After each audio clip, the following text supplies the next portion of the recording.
नमस्कार मित्रों, जोहार। मैं दीपक कुमार डीआरजीपी वन नया चैनल पर स्वागत करता हूं विभाग से जुड़ी हुई एक और खबर के साथ। मित्रों, विभाग से जुड़ी हुई छोटी मोटी जानकारी चैनल के माध्यम से शेयर करता हूं।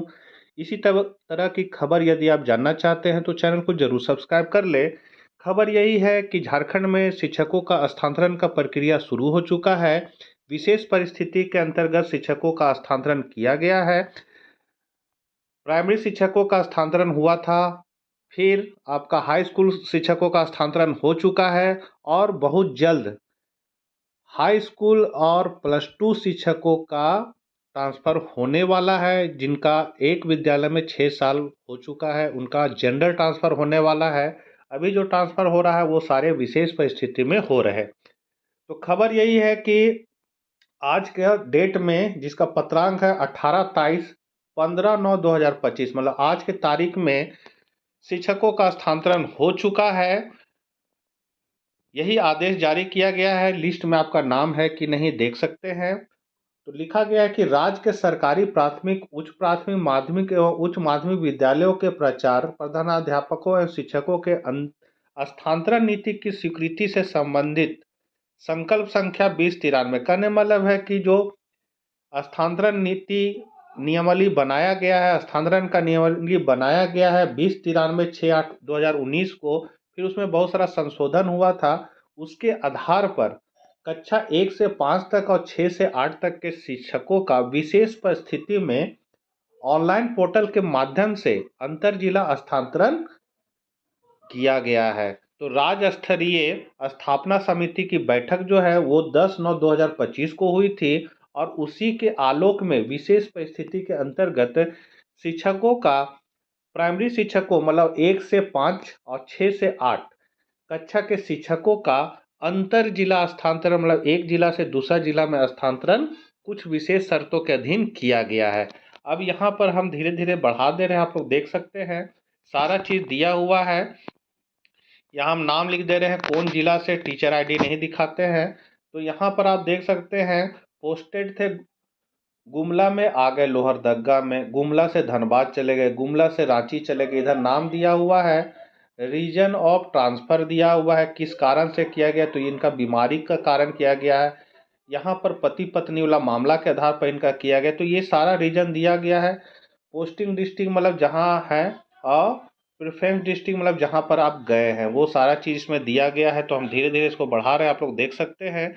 इन शिक्षकों का स्थानांतरण हो गया है। 500 कुछ लगभग शिक्षकों का हुआ है स्थानांतरण, कक्षा 1 से 5 और 6 से 8 तक के शिक्षकों का सारा जिला से किया गया है और स्थापना समिति की बैठक के आधार पर किया गया है। टीचर ट्रांसफ़र पोर्टल के माध्यम से ऑनलाइन अप्लाई करवाया गया था। ये सारे जो स्थानांतरण है वो इस विशेष परिस्थिति में किए गए हैं, अर्थात बीमारी हो, पति पत्नी हो, जैसे पति पत्नी में से कोई जॉब में हो, दूसरा जिला में अगर जॉब में है तो वो आधार बनेगा। फिर आपका गंभीर बीमारी है तो वो आधार बनेगा। म्यूचुअल ट्रांसफ़र भी इसके पहले हो चुका था, उस पर भी मैंने वीडियो बनाया था। तो ये सारे जो है ज़्यादातर है सो बीमारी जिनका है, इनक्यूरेबल डिजीज़ जिनका लिखा हुआ है, उन्हीं शिक्षकों का स्थानांतरण ज़्यादातर किया गया है। बहुत कम मात्रा में शिक्षकों का मतलब कह सकते हैं पति पत्नी मामला में बहुत कम शिक्षकों का हुआ, ज़्यादातर बीमारी वाले शिक्षकों का हुआ है। इसीलिए यहाँ विशेष परिस्थिति दिया गया है। तो यहाँ सारा जिला से मतलब एक एक करके, जैसे पहले मान लीजिए बोकारो जिला का, तो बोकारो जिला से कहाँ कहाँ टीचर गए। फिर चतरा जिला का यहाँ से शुरू हो गया है, चतरा जिला से कहाँ कहाँ टीचर गए वो सारा दिया हुआ है। आप देख सकते हैं ये लिस्ट। बहुत सारे शिक्षकों का स्थानांतरण हुआ, इस सबको बधाई हो। बहुत दिन से शिक्षक ट्रांसफ़र के आस में थे और टीचर इस ट्रांसफ़र पर बहुत सारा केस भी हो चुका है, कोर्ट में मामला चल रहा है कि पति, इसके पहले जो ट्रांसफ़र का लिस्ट निकला था उसमें था कि पति पत्नी मामला वालों को मतलब ट्रांसफ़र नहीं किया गया था। तो केस का आधार बनाया गया कि 2024 में तो आप केस मतलब ट्रांसफ़र किए पति पत्नी मामला को लेकर, और इस बार आप नहीं कर रहे हैं, तो इस आधार पर मामला कोर्ट में भी गया हुआ है। दुर्गा पूजा के बाद उसकी सुनवाई होने वाली है। उस पर भी मैंने कुछ वीडियो बनाया था, शायद आपने देखा भी होगा। अभी ये लिस्ट को आप देख सकते हैं।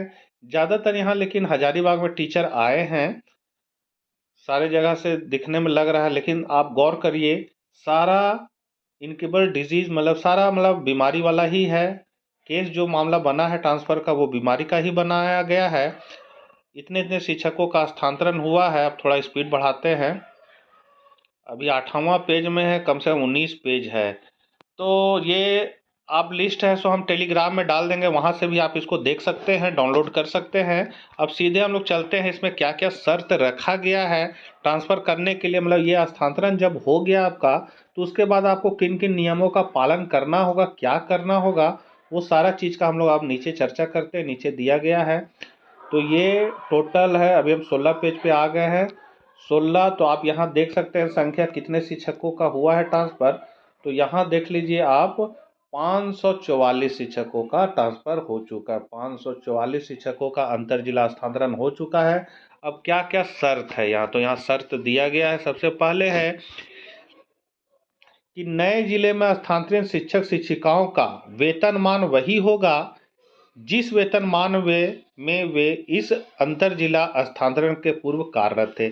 मतलब अभी आप जिस जिला में हैं, वहाँ जितना आपका वेतनमान है, आप स्थानांतरित होकर यदि दूसरा जिला में जा रहे हैं, तो वहाँ भी वही वेतनमान रहेगा। दूसरा है, उक्त स्थानांतरित शिक्षकों की वरीयता कार्यरत वेतनमान में नए जिला संवर्ग में उनके जिला में योगदान की तिथि से निर्धारित होगी। तथापि सेवानिवृत्ति पावनों हेतु उनकी पूर्व सेवा की भी गणना की जाएगी। कहने मतलब है, नया जिला में जाएंगे तो उनका वरीयता जो है वो खत्म हो जाएगा, नया सिरा से उनका वरीयता योगदान की तिथि से निर्धारित होगा। लेकिन जो सेवानिवृत्ति के उपरांत जो लाभ मिलता है, जैसे पेंशन का गणना हो गया, जीपीएफ का हो गया, वो सारा चीज़ आपका पुराना वेतनमान के आधार पर पूर्व की सेवा का से ही देखा जाएगा, उसी के आधार पर आपको मिलेगा। मतलब इसमें नया जिला के हिसाब से नहीं देखा जाएगा, आपका पूर्व का जितना सेवा उस सारा को जोड़कर ये सारे लाभ आपको दिए जाएंगे। आगे कहता है, उक्त सभी स्थानांतरण शिक्षकों के अनुरोध पर किए गए हैं, अतः उन्हें स्थानांतरण यात्रा भत्ता अनुमान नहीं होगा। मतलब टीचर ट्रांसफर पोर्टल में वो खुद अप्लाई किए हैं, इसलिए स्थानांतरित दूसरा जिला में जब किया जा रहा तो उनको किसी तरह का भत्ता नहीं मिलेगा। आगे कहा गया है कि स्थानांतरित शिक्षकों की उक्त सूची में यदि कोई ऐसे शिक्षक भी पाए जाते हैं जिनकी सेवा नियमित नहीं है, जैसे अगर गलती से कोई पारा शिक्षक का हो गया है जिनका भी सेवा नियमित नहीं है, जो विधिवत नियुक्त नहीं है, उन शिक्षकों के स्थानांतरण आदेश का अनुपालन नहीं किया जाए तथा इसकी सूचना निदेशक प्राथमिक शिक्षा निदेशालय झारखंड रांची को अविलंब दिया जाए। ये मतलब डीएससी को एक तरह से ऑर्डर दिया गया है कि इसको बढ़िया से देख लेना है। जो नियमित शिक्षक हैं, सरकारी शिक्षक है, उन्हीं पर यह नियम लागू होगा स्थानांतरण वाला। यदि गलती से कोई पारा शिक्षक का नाम आ गया है जिनकी सेवा नियमित नहीं है, तो इसकी सूचना देंगे। आगे कहा गया कि स्थानांतरण शिक्षक की उक्त सूची में यदि ऐसे शिक्षक हो जिनके विरुद्ध विभागीय कार्रवाई, मतलब यदि कोई शिक्षक पर कार्रवाई हुआ है, तो उसका सारा जो अभिलेख है वो अपने पास सुरक्षित रखेंगे और उसका एक प्रति बनाकर मुहरबद्ध करके जहां जो जिला में शिक्षक जा रहे हैं उस जिला के जिला शिक्षा अधीक्षक को उपलब्ध कराएंगे, ताकि उन पर जो कार्रवाई चल रही है वो आगे भी चलती रहे जब तक मामला सुलट ना जाए। फिर आगे कहा गया कि स्थानांतरित जिले में पदस्थापन के उपरांत ही संबंधित शिक्षक मूल पदस्थापित जिले से विरमित होंगे। ये बहुत इंपॉर्टेंट चीज़ है कि आपको आपका ट्रांसफ़र का लिस्ट में नाम आ गया तो आपको स्कूल से तुरंत विरमित नहीं हो जाना है। जिस जिला में आप जा रहे हैं वहाँ स्थापना समिति का बैठक होगा, उसके बाद आपको उस जिला में आपको विद्यालय अलॉट होगा डीएससी के माध्यम से। जब आपको विद्यालय मिल जाएगा, पदस्थापन विद्यालय मिल जाएगा, तभी आपको अपना मूल विद्यालय से विरमित तो होना है।